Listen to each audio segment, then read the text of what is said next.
Ladies and gentlemen, Good evening. are you ready? Okay, here we go. You're listening to the Deal Room Podcast. Join us as we bring you the inside scoop on business sales and acquisitions. Get across trends in the area and hear the industry's best recount their real-life tips, traps, and experiences. Now, here's your host, Joanna Oakey. Hi, it's Joanna Oakey here and welcome back to the Deal Room Podcast. Today we are talking about business sales from a seller's perspective. So I have on this episode a special guest who I think it is fair to say is a guru in online marketing, James Schramko from superfastbusiness.com. So welcome along, James. Thanks for having me, and I think pretty much anyone who's an expert in any market outside of Indian-style things doesn't love the name guru. I certainly don't call myself that. It doesn't say that on my front door. Got it. Okay, all right. So not the guru in online marketing then, James Schramko. How about that? Is that a better intro, James? I don't know. It's probably equally as bad just because it could be misleading and deceptive. But it's funny. It's like those words, thought leader and stuff. They seem a little bit wanky. But I have bought and sold a few businesses and built some. So if that's what we're talking about, I'm in my comfort zone. That's what we're talking about today. So you have bought and sold two businesses that you built from the ground up. And so I guess I wanted you on our show today to talk specifically about how that process went from a seller's perspective. Because when I first met you, I think you just recently sold, as I said, not but one, but two businesses that you've been building for many years. And for many business owners, that's the pivotal point that they have been building to forever in their business. And then sometimes they retire, but then sometimes they'll continue on and do things after that. But often it's years and years of building businesses before business owners really understand what it's like to sell their business and what the important elements are that they should be thinking of as they're growing their businesses. But maybe we can start off perhaps by you giving us a little bit of background before we begin about what your businesses were that you sold. Sure. Well, one business was a website development business, and other people might call it a WordPress shop if you're in the industry. It's basically we just built websites for people. And then the other business was a search engine optimization company, and by the end of its life cycle, I was mostly providing wholesale SEO services to other people who are reselling that as agencies to end customers. And in some cases, they were even reselling it to other bigger agencies who were selling it to end customers. So we were the supply source. We were creating the SEO at the raw source. So they're the two businesses. One was much larger than the other one. The SEO business was significantly larger. And both of them had been running for around about 7 years in different iterations. I didn't start with those. I just ended up growing them. One of them was out of a need for me in the beginning, and then my customers continually needed websites. So that made sense. And I'd already started, when I started online, which was about 12 years ago, I used to sell a lot of website development software. And when that software was starting to become superseded, we needed a solution to make our websites. So I started contracting some suppliers and they were good. And then I brought it in-house. We did this vertical integration. And then I ended up with this team of 10 developers and we built thousands of websites. So that was that one. The SEO one, quite an interesting one because I used to be very good at SEO when I started online. I learnt that skill and I loved the immediate satisfaction of knowing I've done a good job. If I could type something to Google and they ranked my site first, then I was getting a tick. And it's kind of this appraisal machine, if you like. It'll say, yes, you've done well, or no, you haven't. And once I got the knack of it, I started doing this for clients. And then I wanted to have more than one or two clients. So I needed to get some supply. And this company actually overseas approached me to contract their supply to me. And I was actually running a workshop and we were looking for an idea to create a business. And the students there didn't really have any useful ideas. So I said, how about we create an SEO service? So right there and then in this workshop, live over 2 days, I started this SEO business from scratch using the external supply. And then over time, my team who were building all the websites, they got really good at SEO as well. And then we took over the work from the contractors and vertically integrated that. And I ended up with my own team. So with both of these companies and my existing coaching business, we ended up having over 60 people directly working for us full time. That's a significant number of staff then that you have to think about in the transition process as you're considering a sale, I guess. So were there any specific issues that you hadn't been expecting in relation to that staffing side or preparing for transition as you were looking to sell these businesses? I think I navigated it well because I did a lot of research. One of the things I did was interview a lot of business brokers on my own podcast so that I could ask them a zillion questions and learn all the ins and outs and the gotchas and the traps and what the mechanics of selling a business are. I've also been involved in almost selling my business and almost buying a few businesses and actually buying and selling businesses before. So I'd seen the process run out. So I actually prepared myself quite well. With the teams, I indicated to them quite early that these business units were going to be sold and that I would be considering how they're going to migrate to the new owner of the business. And I actually rejected an offer from somebody who was actually one of our original sort of contractors, wanted to buy my SEO business, and they had no intention of taking the team. They were just going to cut the team and keep the customers and the business and then bring that business into their own business. And I rejected that deal because I didn't want my team to be made redundant. So I made a values-based decision there.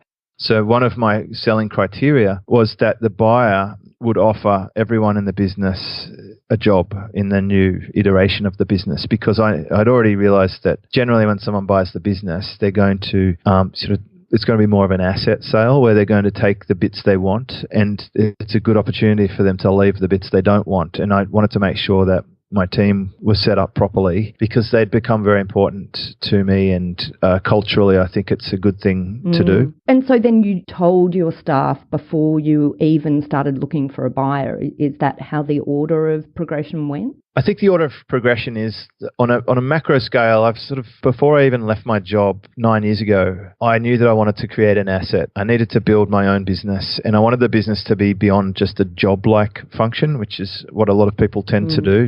They just build themselves a job or buy a franchise. So I always had this idea of building an asset. So from the very beginning, I built this thing as if it's going to be something I could sell. And then I went through this phase of why would I sell? So I read a few books about selling businesses. I read Built to Sell, and I read another book by a guy called Garson, which was along the lines of building a business to sell. And they talked about the reasons why you would and wouldn't sell, and this inevitable situation you get to when you're just about to sell and you feel like you don't really want to, or it's scary. But I also went through this phase where, you know what, the website development business is definitely not my passion, and it started to make me quite angry at times because I'm not a website developer, and website developers are a special breed of human. They tend to be attracted to technical roles because they're not often great with communications with people, so they're quite shy and they prefer to hide behind a keyboard, and they like to just think in zeros and ones, and they can be difficult to communicate with, and they drive me crazy if they're messing a customer around or just hiding from the customer and these sort of things. So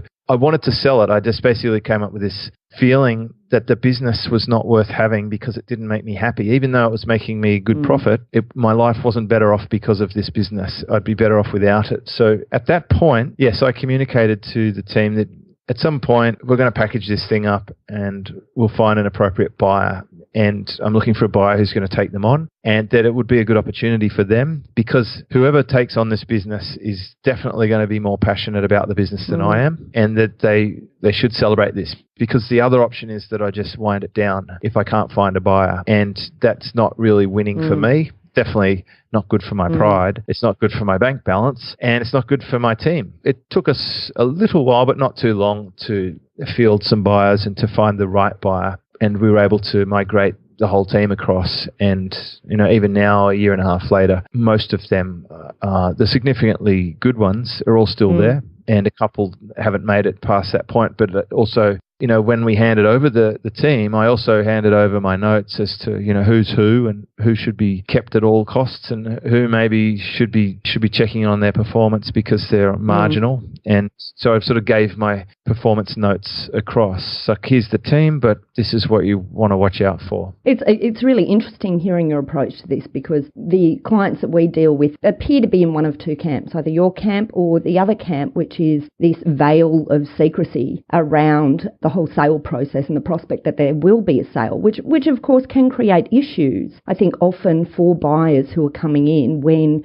the staff then become aware of the transaction. And of course, staff then don't feel at all a part of the process if they are finding out essentially when the deal's done and when the new buyer is about to walk in the doors. It's really interesting the way you talk about it, because I think it's a good approach, and certainly it's a better approach, I believe, to create a better end result for the buyer of the business at the end of the day. And I think I also approached it in terms of seniority. So with the much larger business where there was 38 people involved in that, obviously my huge risk and concern is that if they don't like this idea of going to work for someone else, they might just all quit, and then my asset goes up in smoke. I mean, we don't have plant and equipment in our business. It's completely online. So if the team doesn't want to work for the new owner, they could just go and get another job and leave me with nothing. No buyer and no business. So I definitely approached the senior level early and built them into the idea of how this will work and gave them reassurances, my word really, that they're going to get at least the same scenario they're on now or a more favourable one. And then we went down a few layers, and then closer to the sale, then the last batch will know. But you need to balance that fine line between scaring people off or shocking them. And especially in the culture that we predominantly working with, which is in the Philippines culture, they don't deal well with surprises. And I'd say even in the Western world, employees generally don't like to get too surprised. It's nice to feel like you've been an insider than an outsider in your own company. Yeah, and you talk about the specifics of an online business, but I really think everything that you're talking about here is as relevant to any service business, not just online businesses. Any business where there's a high dependency on the staff and the staff staying on and the knowledge bank of those staff in a new buyer taking on the business into the future. So what surprised, if anything, what surprised you about the process? Obviously, you had done a lot of research before the sale, as you've spoken about, to understand the whole sale process. But was there anything in the process that you found surprising? I think I'd sort of anticipated most of the things, but I imagine the things that might surprise other people would be that almost always when you're selling a business, there can be a sliding scale of how easy or difficult it is for handing over that business or agreeing before you hand over it, but agreeing on the sale terms. So there's obviously the issue of price, and then there's what do you actually get, and then there's the legal paperwork side of it and the trust factor and the payment terms. These sort of things can get interesting. Generally, I've found you can get green lights through most of the process, and then one or two things will stick or hang to the point where you almost call it off. It's happened to me a few times, and I now look for that. And I think it would probably shock first-time sellers that you can all seem like it's going great, and then there's one little hook or gotcha or third party or legal technicality or advice from a lawyer or accountant that throws a curly one through the system. I've experienced a couple of times where you get right to that last little bit when you're really hoping it's all done and dusted, and there's this one more sticking point, and it makes you feel frustrated, and you can obviously, oh gosh, like so close, and then these little things happen. So I would expect that. Look out for it. You're also going to go through a lot of emotion, because through the process of making your business very attractive for someone to buy, as an entrepreneur, we often see all the opportunity and all the extra potential, because to sell a business, often we're going to show the buyer how much potential there is just lurking under the hood that could be tapped with very little effort. And then we start thinking, well, what if I keep it and do these things?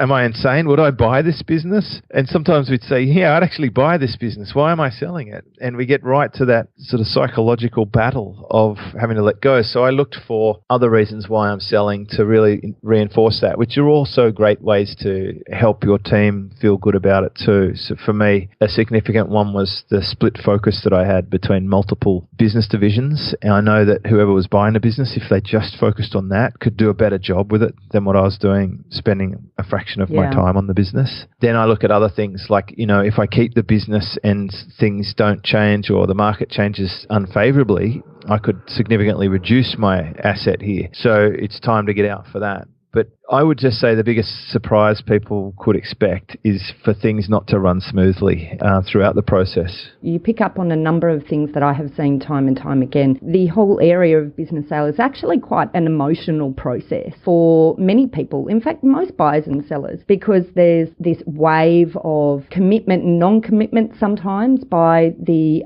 seller or the vendor as they wave in and out of this, wanting to sell but it to be on their own terms, and then perhaps suddenly not feeling like they may want to sell. And from the buyer's perspective, concern about risk. So, and this is often the emotional roller coaster for a buyer, often a concern about risk as they go through the process. Fascinating hearing you talk about it from your perspective, because that's certainly what I witnessed from my side of the fence. And did you end up using a broker? You talked about having brokers on your podcast to talk about as you got to understand the sale process before you went through a sale. So what was your decision at the end of the day in relation to how you conducted your sale? For me, selling is a strength, and it turns out that I knew the buyers, so there was no need for a broker. The only thing a broker might have offered me is potential exposure to more buyers for a fee, of course, and they might have also held my hand if I wasn't so strong with the process. So I think a broker makes a lot of sense in many scenarios. It's just, in my case, I'm okay with the process of buying and selling, and I had the buyers. So there was less requirement for a broker. But of course, they educated me tremendously, and I was able to exchange huge value for them too and give them exposure by being on my podcast. So because of speaking to the brokers and preparing checklists, I already had a pretty comprehensive asset register, like a list of everything that's going to be included in the sale, which really was an indicator of what sort of things could potentially go wrong. So we were able to cover off our bases. For example, when you list down the email database, then that reminds you that you're going to have to communicate the sale properly to them. And when you list all the website properties, you're going to have the reminder to transfer from one server to another successfully. And when you list down the payment methods, then you've got to remember things like how to migrate shopping carts and set up. All of those things ran quite smoothly because we had listed them all out in advance and worked them off literally as a checklist. I actually opened up a document that I shared with the buyers, separate buyers for each business, and went through the checklist of all these things, and we just tick, tick, tick, tick by certain timelines until it was effectively completely handed over. And that just left a tiny little inconvenience of some money shuffles every now and then. So twice a month I have to send off some money that I collect in trust for legacy accounts that were in PayPal or my credit card facility that customers just stick into because of how long ago I set up the business. I didn't have a Stripe account that I could have just handed over. It's really, really hard to hand over a PayPal account versus a Stripe account. So if I were to do this all again, I would probably have a separate entity for any business that's collecting a significant amount of money and have its own bank account, and then you could just hand over the lot. Very sensible advice. I think that makes transition a lot easier. And how about your accountant? Because the Deal Room, many of our listeners are brokers and accountants as well as businesses that are buying and selling. Were there any recommendations that you would have for accountants who are dealing with businesses in the sale process about the sorts of things that you were looking to your accountant for assistance in? Absolutely. I mean, you've got to have an accountant and a lawyer involved in this process, you'll be pleased to hear. From the accountant's perspective, obviously, the buyer is going to want to see the numbers. So you absolutely have to have your numbers in shape. You've got to have your profit and loss. You've got to know all your income sources. It's all got to be up to date. Tax returns, all that sort of stuff would be good verifiable data or data, depending where you are. You also have to be able to sort of show historical financials. So you've got to go back for years. And the other thing that's really important and maybe not talked about so often is how you treat the sale from a financial perspective can make a significant difference. So in Australia, having the business in a certain entity can make a big difference. And then you can also, depending on the business size, there are huge things that you can do that if you have a good accountant, they can tell you about. In my case, I was able to put a large lump sum of sale price into my superannuation or as Americans will call a 401k, and get a capital gains discount. So basically, your accountant can help you pay less tax on the sale amount by telling you where is a good place to put it. The motivation isn't to save on tax necessarily, but it's about putting that money in the right area that's going to work better for you in the long term. So for me, at my age and with the way things are set up, it's quite nice for me to have a little lump sum sitting there in the background at a lower tax rate than burning all that cash right now in my bank account. So there's that side of it. And then from the legal perspective, I think sale contract would be a very good idea. And often, if someone is coming to you with the offer and the contract, it will almost always be stacked a little bit in their favour. So your legal representative will be able to help you even it out a little bit. And so I've found quite often you'll have to do some education with your buyer to explain to them that their lawyer is being a little bit over the top greedy, that their lawyer's version of what they want is all biased towards them having zero risk. And then you explain to them that when you're actually buying a business, there will be some risk. And that if the lawyer can't be more flexible on that, there will not be a sale on those terms. So it's really now a question of, are you buying or not? Not that there's any chance in hell that I would accept those terms. I think a lot of the important element in making sure these deals get across the line is good communication. Good communication skills is really fundamental to being able to navigate this argy-bargy between the fact that draft contracts often will be biased to one side, but there's a reality both parties are trying to get the deal across the line at the end of the day. In a way that has to work in some way for both parties, otherwise the deal won't get across the line. I guess what's your advice to business owners in relation to when to sell? And I think this is an age-old question because many business owners, when they go into business, are thinking about going into the business, but they're not thinking about the exit of the business. If they don't think early enough about the exit element, often they are in the situation where they might have to exit quicker than they planned and they're not able to then prepare their business properly for exit, and that can impact the sale price. When do you think business owners should think about selling or preparing for sale? Right now, today, they should know their number immediately. And how do you view that then in your current businesses? Are you building your current businesses now to sell one day in the future? One of my businesses is 100% built to sell today. I would take a check for it today and hand it over and here's your website, here's the customers, and maybe some SOPs and possibly even a team member to go with it.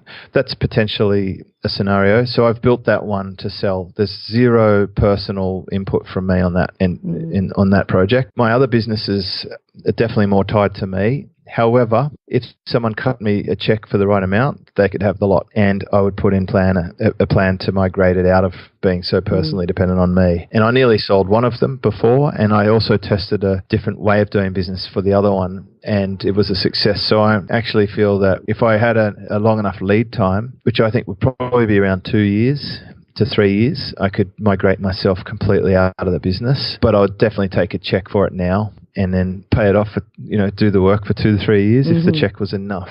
So I think it's good to know what your number is. And the number might be what you would plan to sell it for in the future. And if you could get that today without having to do all that work, then why not?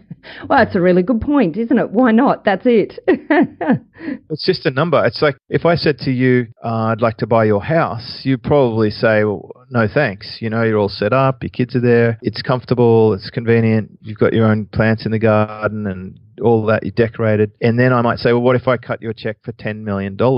You might start thinking, maybe I would sell my house for $10 million.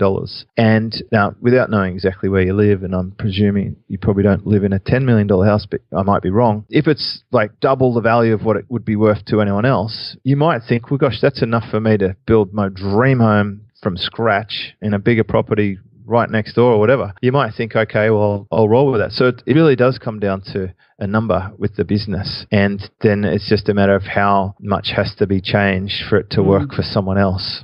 Like how much of a business is it versus a job? you've talked about building a business to sell. And of course, that is the mantra generally in relation to businesses that are intended one day for sale. But what does that actually mean to you in relation to how you approach building your businesses or coaching businesses now? Because obviously that's one of the things that you do at the moment, which is coach businesses. It means that it works without you. That's a business you can sell. That's nice and simple, isn't it?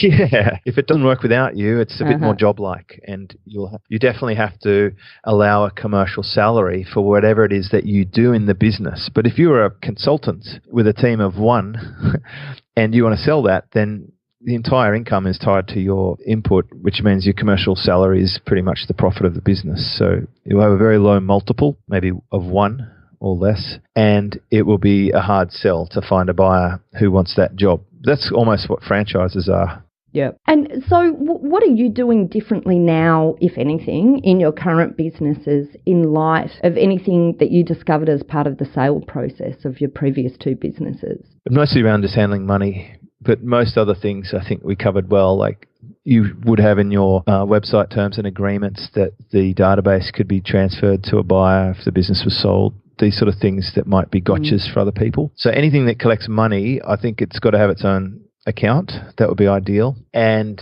we document every process in our business so that if we did sell one of our websites tomorrow, we could hand over the user manual and say, here's how it works. So it's all there. Yep. Okay.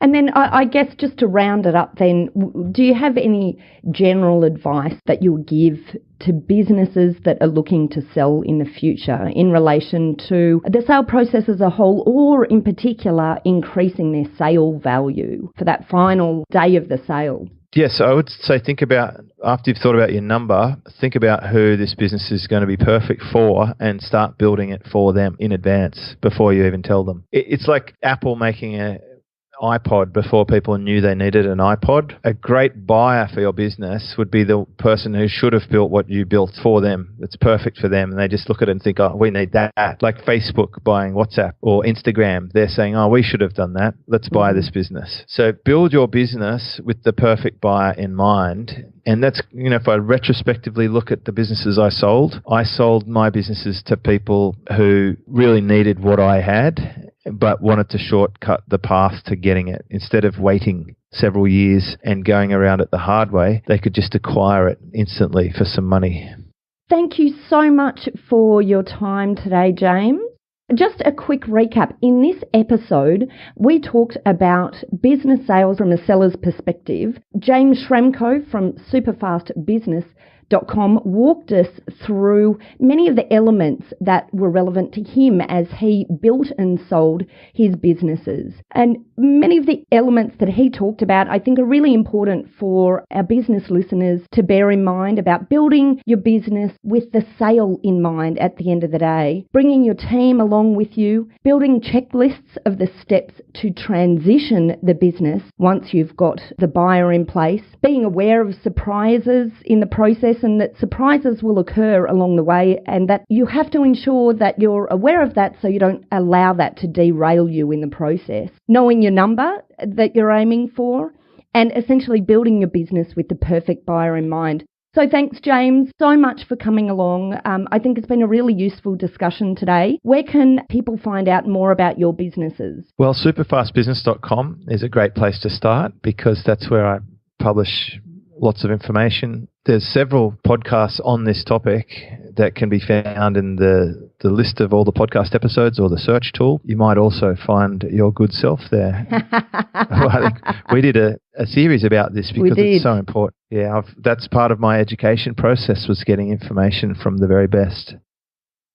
And if you'd like more information about this topic, you can head over to superfastbusiness.com and check out some of James's podcasts, or head over to our website at thedealroompodcast.com, where you will be able to get a link to James and superfastbusiness.com, and you'll also be able to download a transcript of this podcast episode if you'd like to read it in more detail. There, you'll also find details of how to contact our lawyers at Aspect Legal if you or your clients would like to discuss any legal aspects of sales or acquisitions. We've got a great range of services that help businesses both prepare for a sale or acquisition and also to help guide businesses through the sale and acquisitions process. So finally, if you enjoyed what you heard today, please pop over to iTunes and leave us a review. Thanks again for listening in. This is Joanna on the dealroompodcast.com and James Schramko. See you next time. Ladies and gentlemen. That will conclude this evening's entertainment. Thanks for listening to the Deal Room Podcast. To find out more about this episode and other episodes in the series, check out the show notes or head over to our website at thedealroompodcast.com.au.